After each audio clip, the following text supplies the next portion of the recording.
In short ये video का moral यही है, मैं यही कहना चाह रहा हूँ कि आप जब कोई कॉलेज सिलेक्ट कर रहे हो, मेक श्योर कि आपको फ्यूचर में उससे कुछ रिग्रेट्स ना हो, या फिर आप जो ब्रांच सिलेक्ट कर रहे हो उससे आपको कुछ रिग्रेट्स नहीं होने चाहिए। Hello everyone, this is Vedant Athole and I welcome you all to my new channel the brown fella. ये वीडियो बनाने के पीछे का मोटिवेशन मुझे एक ही है कि मैंने अपने लाइफ में काफी आज तक मिस्टेक्स किए हुए, B it in standard 11, standard 12 और इन माय इंजीनियरिंग, एंड मैं चाहता हूँ कि ये वीडियो के मदद से आप सबको एक हेल्प मिले। And not only just this video, मैं एक एंटायर वीडियो बनाने का ट्राई करूंगा। And from this video series I hope that everyone will get some guidance और कुछ इंसाइट्स मिलेंगे तुम लोगों को, जिससे कुछ हेल्प जरूर होगी। Now, without wasting any time, let's dive into the major aspect of our video. Now, ये वीडियो मैंने completely इस पे बनाया है कि how to choose an engineering college. अभी वैसे देखा जाए तो engineering college choose करना, this is totally different for countries like India, for countries like the United States या फिर the United Kingdom. अभी हर एक कंट्री के स्टूडेंट्स की एक अलग अलग डिमांड होती है। अगर आप इंडिया में आओगे तो इंडिया में वैसे देखा जाए तो कॉलेज की फीस काफी कम होती है। मैं ऐसे नहीं बोल रहा कि कम होती है, but if you compare it to the United States और the other countries in the western world, overall अपने यहाँ के फीस और ये सब कम ही होता है। एंड उस हिसाब से वैसे एजुकेशन क्वालिटी भी कुछ कॉलेजेस में अच्छी, वैसे डाइसी होता है, कहीं अच्छा होता है कहीं बुरा होता है। तो अभी अगर कुछ एस्पेक्ट्स देखें हम लोग कि कौन सा कॉलेज चूज करना चाहिए, एंड ओवरऑल अगर हम लोग सारे एस्पेक्ट्स देखें तो let's just get into it. First aspect अगर आप मुझे पूछे कि क्या है, तो I will say it's the location. अभी मैं कॉलेज के रिलेटेड सबसे पहला एस्पेक्ट लोकेशन क्यों ले रहा हूं? अगर आपको समझिए मुंबई का कोई एक टियर 3 कॉलेज मिल रहा है, अभी वो टियर 3 कॉलेज अभी कैसे, ये टियर 3, टियर 1, टियर 2 ये डिफाइन कौन करता है? वैसे हम तो सारे जो स्टूडेंट्स होते हैं, एक अभी एक सोशल अंडरस्टैंडिंग, एक जनरल अंडरस्टैंडिंग हो गई है कि IITs, NITs are the tier 1s and tier 2s, some of it being tier 1 and some of it being tier 2। अभी टियर 2 में आपको कुछ और भी कॉलेजेस मिलेंगे, like college of engineering Pune, VJTI Mumbai, then you have some universities in the south as well, like Anna university and all. But अगर आप वैसा देखें तो let's just not go into the tiers of that college, but rather हम लोग ऐसा देखेंगे कि वो लोकेशन एडवांटेज आपको किसी यूनिवर्सिटी का कैसे मिलेगा। सो अभी अगर आप IITs का देखें तो IITs बहुत जगह पर है। अभी आपको कुछ IITs साउथ में, केरला में भी मिलेंगे, बट दोज IITs अभी आपको ये देखना पड़ेगा कि वो IIT इतना दूर आप अगर घर से जा रहे हो, is that really worth it? हाँ, अभी आप मुझे पागल बोलोगे IIT एंड ये बोल रहा है वर्थ इट कैसे है? Definitely, that's an IIT, so it's definitely worth it. But I would also say कि अगर आपको एक IIT मिल रहा है और एक NIT मिल रहा है, तो just choose the NIT which is nearby your house if that NIT is ranking way above the IIT that you are aiming for. अभी ऐसा समझो कि आपने CET दे दी महाराष्ट्र की, and at the same time आपने VIT की एक एग्जाम दे दी। VIT is Vellore Institute of Technology. So अभी इसके साथ साथ अगर समझो आपको मुंबई में KJ सोमैया मिल गया एंड आपको साउथ में वेल्लोर में आपको VIT मिल गया, तो अभी आपको ये डिसाइड करना है कि VIT में इतनी ज्यादा फीस दे के जाना, if you can afford it, या आप नहीं कर सकते, क्योंकि KJ Somaiya in Mumbai definitely has the location advantage. अभी KJ सोमैया में जो कंपनीज आएंगे प्लेसमेंट्स के लिए, वो ये देखेंगे कि ये कॉलेज मुंबई में है, उनको वहां पर प्लेसमेंट्स के लिए आना भी थोड़ा इजी पड़ता है। बट दिस डजंट मीन कि VIT वेल्लोर की प्लेसमेंट्स खराब है, उनके प्लेसमेंट्स बहुत ज्यादा अच्छे होते हैं। बट आपको ये भी देखना है कि is that really worth it, कि आप जो चीज मुंबई में बैठे बैठे आपको मिल सकती है, वो आपको वेल्लोर में जाने की जरूरत है क्या उसके लिए? सो ये हो गया लोकेशन पार्ट। अभी अगर आप सेकंड देखेंगे तो I will say the quality of education. अभी क्वालिटी ऑफ एजुकेशन में I am not talking exactly about the teachers और द फैकल्टी और the teaching staff in general. अभी वो तो कैसा है, हर एक कॉलेज टू कॉलेज बहुत डिफर करेगा। अगर आप किसी गवर्नमेंट कॉलेज में जा रहे हो तो समटाइम्स यू मे फाइंड कि कुछ फैकल्टीज बहुत ज्यादा अच्छी है और कुछ उतनी खास है नहीं। एंड अगर आप प्राइवेट कॉलेजेस में जाते हो तो इट्स द सेम थिंग। वैसे अगर देखा जाए तो कुछ काफी डेडिकेटेड होते हैं, कुछ उतने होते नहीं है, बट इट्स फाइन। अभी कैसे मैं अगर आप मुझे पूछेंगे तो सच्ची में अगर कोई भी इंजीनियरिंग कॉलेज में जाते हो and this it's the top engineering college in your country या फिर one of those top colleges, आपको फैकल्टीज बहुत ज्यादा अच्छी नहीं मिलने वाली। मोस्ट ऑफ द काम आपको खुद से ही करना है। बट इसके साथ साथ क्वालिटी ऑफ एजुकेशन में I am also talking about the third point, that is the research infrastructure. अभी रिसर्च इंफ्रास्ट्रक्चर का अगर देखेंगे तो यू विल से, अभी आप 11th-12th में हो ऐसा मैं अज्यूम कर रहा हूं, तो रिसर्च इंफ्रास्ट्रक्चर एग्जैक्टली क्या होता है?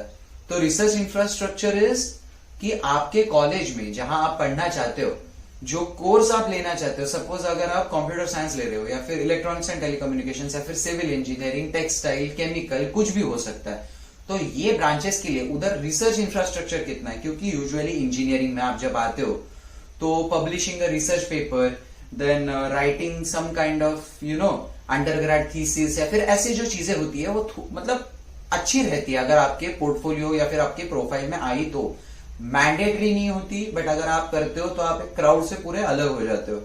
एंड ये सब करने के लिए चलो आपको करना है, आपकी पूरी तैयारी है करने की, बट ये करने के लिए आपके पास इंफ्रास्ट्रक्चर भी तो होना चाहिए, वैसी फैकल्टीज भी होनी चाहिए।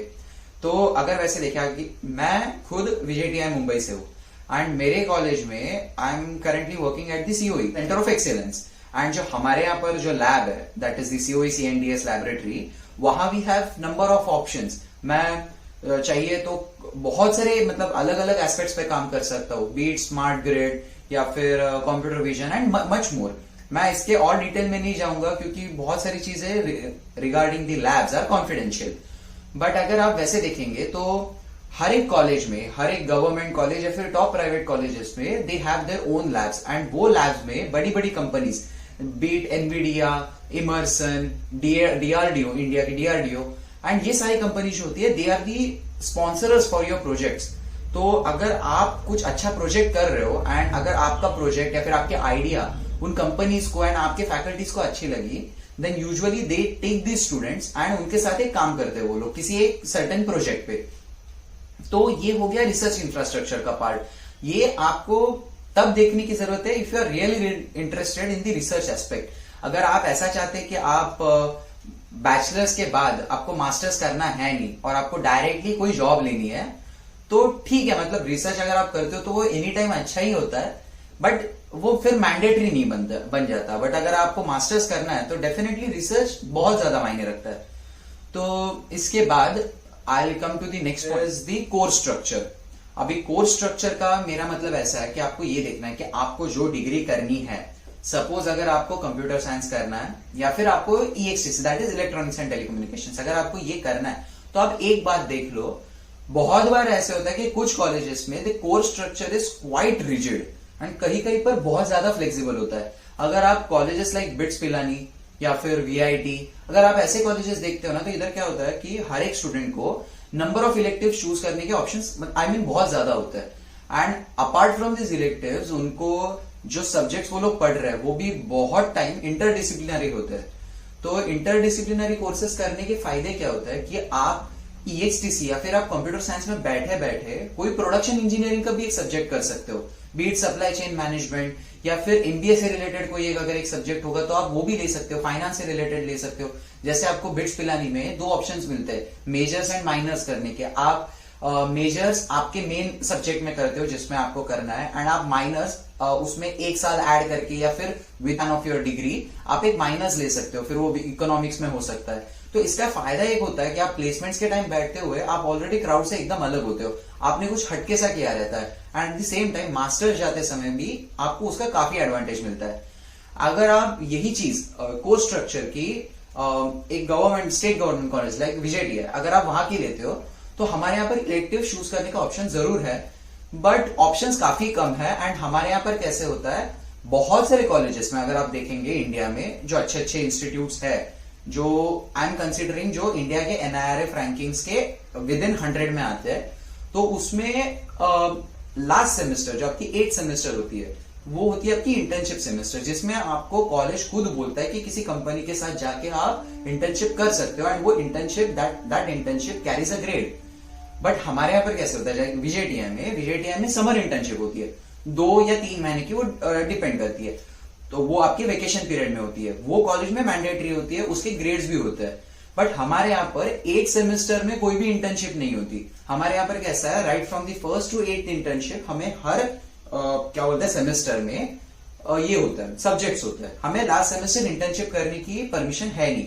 तो आपको ये भी देखना है कि अगर आप जल्दी काम करने को स्टार्ट करना चाहते हैं एंड अगर आपको क्या बोलते हैं ना कि इंडस्ट्रियल एप्लीकेशन ओरिएंटेड अगर आपको कोई एक्सपीरियंस लेना है, तो 6 months एडेड एक्सपीरियंस अगर आपको चाहिए in the form of an internship, तो definitely this kind of course structure will help you. अभी इसके बाद जो एक काफी मेन पॉइंट है which is our next aspect, placements. तो प्लेसमेंट्स की अगर आप बात देखेंगे तो प्लेसमेंट्स डेफिनेटली मैटर। अभी आपको ये देखना है कि आपको पूल प्लेसमेंट चलेगा। अगर आपको पूल प्लेसमेंट चलेगा तो there are a lot of companies in India and as well as जो एमएनसीज है, जो बाहर के कंट्रीज के भी कंपनीज है, वो आपको मास हायर करेगी। अगर आपको वैसा चलेगा, वैसे बहुत सारे लोगों को वो नहीं चलता, सो दे वर्क हार्ड कि ऐसा ना हो कि हम लोग मास रिक्रूट हो जाए, इसीलिए वो लोग अलग अलग कंपनीज के लिए ट्राई करते हैं। But now let's just take an example. आप ऐसे 2 कॉलेजेस देख लो, जैसे मैंने अभी थोड़ी देर पहले लोकेशन एडवांटेज की बात की थी। सो एक है विजेटीआई मुंबई, एक है आपका कोई एक सर्टेन कॉलेज जो अच्छे रैंक का है। मैं किसी कॉलेज का नाम नहीं ले रहा हूं क्योंकि मुझे उस कॉलेज के बारे में उतना इंफॉर्मेशन है नहीं। तो समझो अगर आप कहीं एकदम रिमोट प्लेस का एक दूसरा कॉलेज लेते हो एंड विजेटीआई मुंबई जो NIRF रैंकिंग उसकी विद इन फर्स्ट 85 है इंडिया में, अगर आप वैसा एक कॉलेज लेते हो तो उसमें आपको एडवांटेज क्या मिलता है कि विजेटीआई का प्लेसमेंट रिकॉर्ड बहुत ज्यादा अच्छा है। यहाँ पर ये बात नहीं है, देखो कंपनी जब लिखती है ना कि 100% प्लेसमेंट हो गई हमारे यहाँ पर, उस पर कभी मत जाना, क्योंकि 100% आपको ये देखना पड़ेगा कि एक कोई मास रिक्रूटिंग कंपनी आके 100% लोगों को तो नहीं लेके गई, क्योंकि अगर वो हो रहा है तो वो कॉलेज से आप दूर रहो। आपको ये देखना है कि वो कंपनी, वो कॉलेज आपके लिए सच्ची में कौन कौन सी कंपनीज लेके आ रही है। अगर आप विजेटीआई की बात करें तो हमारे यहाँ पर बीट इन्वेस्टमेंट बैंकिंग, सिविल हो गया, या फिर आप कंसल्टेंसी से ले लो, ऐसे मल्टीपल ऑप्शंस है एंड हर एक ऑप्शन में आपको वर्ल्ड के टॉप लीडिंग कंपनीज जो है वो आपके यहाँ पर प्लेसमेंट के लिए आएंगी, बीट विजेटीआई या फिर COEP। तो these are not the NITs और IITs but they are at par with some of these colleges in India. तो आपको वो भी देखना है एंड फिर उसके बाद मैं अभी सीधे नेक्स्ट फैक्टर पे आ जाता हूँ, फिर आपको पुराना फैक्टर मैं वहां पर रिलेट करके एक्सप्लेन कर सकता हूँ। रैंकिंग, अभी कॉलेज रैंकिंग मैटर करती है या नहीं करती? तो ये बात ऐसी है ना कि जब कोई भी स्टूडेंट किसी कॉलेज में जाता है तो वो डेफिनेटली उसके मन में ऐसा रहता है कि मुझे अपने कॉलेज को डिफेंड करना है किसी भी हाल में, कि अगर मेरे कॉलेज की रैंक कम रहेगी तो it's my duty to tell others कि रैंकिंग डजंट मैटर। बट अगर किसी की रैंक अच्छी रहेगी तो वो उस पर हमेशा इगोइस्टिक भी होता है कि मेरे कॉलेज की रैंक बेटर है। बट ये सब चीजों को छोड़ देता है, हम पहले ये देखते हैं कि रैंकिंग कितनी मैटर करती है। अभी देखो कि अगर आप फर्स्ट ईयर में है, सेकेंड ईयर में अपने इंजीनियरिंग के, तब आपको उतना रियलाइज नहीं होगा कि आपकी कॉलेज की रैंक कितनी मैटर कर रही है। But as soon as you come into your third year या फिर आपका फोर्थ ईयर, जब आपका प्लेसमेंट सीजन या फिर मास्टर्स के लिए अगर आप अप्लाई कर रहे हो, तब आप देखते हो तो उसमें फर्क ये पड़ता है कि प्लेसमेंट्स के लिए जो आने वाली कंपनीज है वो कंपनीज ये देखती है कि इस कॉलेज की क्या लेगेसी है और ये कॉलेज की क्या रैंकिंग है। ये कॉलेज से हर साल इनके एलमनाई जो है वो कैसे कैसे कंपनीज में जा रहे हैं, कौन से लेवल पे काम कर रहे हैं। तो उनको ये देखना है कि आपका एलमनाई एसोसिएशन जो है, एसोसिएशन छोड़िए, आपका जो पूरा एलमनाई नेटवर्क है वो कितना स्ट्रांग है, वो कौन से कंपनीज में क्या लेवल पे काम कर रहा है। तो ये जो लेगेसी आपकी कॉलेज और आपके एलमनाइज बना रहे हैं ये बहुत ज्यादा मैटर करती है एंड कंपनीज ये देख के आती है वहां पर। एंड उसके बाद जैसे मैंने बोला कि अपार्ट फ्रॉम दीज, इसका और एक एडवांटेज ऐसा होता है कि आप जब मास्टर्स के लिए अप्लाई करते हो आपको लेटर ऑफ रिकमेंडेशन की जरूरत होती है। अब लेटर ऑफ रिकमेंडेशन आपको कौन देता है? आपके ही यूनिवर्सिटी के प्रोफेसर्स ये आपको रिकमेंड करते हैं उस लेटर में। तो अगर समझिए आपका कॉलेज का रैंकिंग अच्छा है एंड आपके वहां पर काम करने वाले जो फैकल्टीज है वो उस हिसाब से ही होंगे, वो लेवल के होंगे। तो अगर उतने अच्छे रैंक कॉलेज में अगर अच्छी फैकल्टी होगी एंड अगर आपको वो रेकमेंड कर रही है किसी कॉलेज में पढ़ने के लिए, मास्टर्स के लिए, तो आप सोचिए उसका क्या इम्पैक्ट पड़ेगा।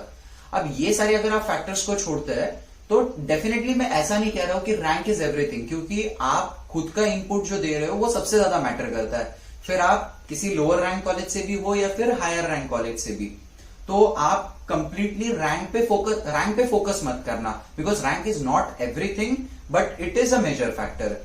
एंड ये रैंक का और एक एडवांटेज ऐसा होता है कि अगर आप ऑफ कैंपस जा रहे हो, समझो एक कंपनी मैंने ले ली मैकेंसी एंड कंपनी, तो मैकेंसी का फायदा ऐसा है कि अगर आप उनके पोर्टल पे जाते हो वहां पर अप्लाई करने के लिए, तो यू विल फाइंड कि उनकी एक लिस्ट होती है वहां पर। जब आप ऑफ कैंपस अप्लाई कर रहे हो तो they will give you a list, जिस लिस्ट में आपको सिलेक्ट करना है कि आपका कॉलेज कौन सा है। एंड ऐसा भी हो सकता है कि आपका कॉलेज उस लिस्ट में होगा भी नहीं, बिकॉज इट माइट हैपन कि मैकेंसी में उस कॉलेज से पहले किसी ने काम किया है नहीं। एंड मैकेंसी एक ऐसे एक टॉप मैं बोलूंगा एक स्ट्रैट कंसल्टिंग फर्म है, तो वो लोग स्टूडेंट्स भी वैसे ही लेंगे जो उनके कंपनी के लिए उतने कंपैटिबल होंगे। अभी ऑफ कैंपस में ये एक एडवांटेज है कि कंपनीज आपके कॉलेज के रैंक देख के डिसाइड करेगी कि आपको कितना प्रेफरेंस मिलेगा और कितना नहीं मिलेगा। फीस वाला पार्ट इज मैंने अभी इतना लास्ट में उसको क्यों रखा है, बिकॉज मैं ऐसा समझता हूं कि like everyone cannot afford a private college and neither everyone can get into a public college, क्योंकि आपको पब्लिक कॉलेज के लिए अच्छा कट ऑफ उतना क्लियर करना होगा, अच्छे मार्क्स लाने होंगे। प्राइवेट कॉलेज के लिए आपको मार्क्स तो लाने होते हैं, उनकी अलग एग्जाम्स होती है उस डिफिकल्टी लेवल के हिसाब से, एंड साथ साथ आपको उतनी फी भरने की आपकी तैयारी भी होनी चाहिए। बट चलो मैं ऐसे कहता हूं कि फी ऐसा एस्पेक्ट है, आप पहले ये सारी चीजों को देख लो। मैंने पहले जितने भी एस्पेक्ट्स आपको बताया वो सब पहले देख लो, उसके बाद आप डिसाइड करो कि मेरे जो एस्पेक्ट्स है उस हिसाब से कौन से कॉलेजेस उसमें फिट हो रहे हैं। एंड एक बार वो फिट हो गए तो आप फिर डिसाइड करो कि ओके कौन से ये फी वाले कैटेगरी में फिट हो रहा है। एंड मैं सच्चे में कह रहा हूं कि आप ये सारे फैक्टर्स क्यों देखो, बिकॉज एक सर्टन पॉइंट ऑफ टाइम के बाद, जैसे अगर अभी मैं 4th ईयर में आया हूं, अभी मैंने इलेक्ट्रॉनिक्स एंड टेलीकम्युनिकेशंस लिया है as a part of my engineering, but मैं उसमें उतना अच्छा परफॉर्म नहीं कर पा रहा। मुझे पहले जब मैं 1st ईयर में था, जब मैंने ये सब्जेक्ट चूज किया राइट आफ्टर माई 12th, मुझे उतनी मैच्योरिटी थी नहीं कि ये सब्जेक्ट में क्या होगा, क्या पढ़ाया जाएगा। बट अभी धीरे धीरे आगे आते आते मुझे समझ में आ रहा है कि दूसरे जो कुछ ब्रांचेस है लाइक प्रोडक्शन इंजीनियरिंग हो गया या फिर रिलेटेड टू फाइनेंस, ये थोड़ा मुझे पसंद आ रहा है, related to user experience as well. But electronics and telecommunications ऐसी बात नहीं है कि मुझे पसंद नहीं आ रहा, बट मैं कहूंगा कि उतना इंटरेस्ट नहीं आना चाहिए जितना आना चाहिए था। इसीलिए मेरा उधर परफॉर्मेंस भी उससे थोड़ा हिंडर हो जाता है, क्योंकि आपको उसमें इंटरेस्ट नहीं होता। तो ये भी आप देख लो कि आप वो सब्जेक्ट में जिसमें जा रहे हो आपको उसमें इंटरेस्ट है या नहीं, वो काफी ज्यादा हद तक मैटर करेगा। एंड ये सब होने के बाद जो सबसे क्या बोलते हैं ना, काफी जो एक लीस्ट इंपॉर्टेंट सी चीज है, which is life at the college and outside the college. अभी लाइफ एट दी कॉलेज में मैं क्या कह रहा हूं, जो है आपके कॉलेज क्लब्स, कॉलेज आपको कैसा प्लेटफॉर्म दे रहा है। एंड इससे मैं क्या मतलब एक्सप्लेन करना चाह रहा हूं आपको कि हर एक कॉलेज में उनके खुद के क्लब्स होते हैं, then be it technical clubs, social clubs and all this. And ये काफी ज्यादा इंपॉर्टेंट है, मतलब सिर्फ आप कॉलेज में जाके पढ़ना तो नहीं चाहते ना, उसके बाहर भी तो एक लाइफ है। तो आप पढ़ाई के अलावा अपने कॉलेज में क्या क्या कर सकते हो, आप इसके बारे में भी थोड़ा जानकारी रखना, क्योंकि जिस कॉलेज में आपको जाना है उधर के फेस्ट कितने लोग अटेंड करते हैं हर साल, या फिर उधर के जो वर्कशॉप्स होते हैं वो वर्कशॉप्स कितने हद तक डाइवर्स है, ये सब आपको अगर आप पहले देखोगे तो आपको एक अंदाजा आएगा कि वो कॉलेज में आपकी लाइफ कैसी होगी, पढ़ाई के अलावा आप क्या क्या वहां पर कर सकते हैं, या फिर कॉलेज के बाहर कैसी लाइफ है, वहां पर कुछ है क्या करने के लिए। तो ऐसे रिक्रिएशनल एक्टिविटीज आई मीन, तो अगर आपको वैसा सब मिल गया तो अगर आप देखिए, ऐसी बात है कि ये जितने भी पॉइंट्स मैंने अभी तक कवर किए हैं, आपको ये सारे पॉइंट्स एक कॉलेज में मिलना बहुत डिफिकल्ट है। एंड जिस कॉलेज में ये सारे पॉइंट्स आपको एक साथ मिलेंगे वो डेफिनेटली वर्ल्ड के कुछ टॉप कॉलेजेस में आएगा, जहां पर एडमिशन मिलना भी मुश्किल है, बट इम्पॉसिबल नहीं है। बट मैं ओवरऑल कह रहा हूं ये सारे फैक्टर्स आपके एक कॉलेज में नहीं आने वाले, बट ट्राई ऐसा करो कि ये सारे जो फैक्टर्स है या एस्पेक्ट्स है वो कवर हो रहे हैं आपकी डिसीजन मेकिंग में। इन शॉर्ट ये वीडियो का मोरल यही है, मैं यही कहना चाह रहा हूं कि आप जब कोई कॉलेज सिलेक्ट कर रहे हो, मेक श्योर कि आपको फ्यूचर में उससे कुछ रिग्रेट्स ना हो, या फिर आप जो ब्रांच सिलेक्ट कर रहे हो उससे आपको कुछ रिग्रेट्स नहीं होने चाहिए।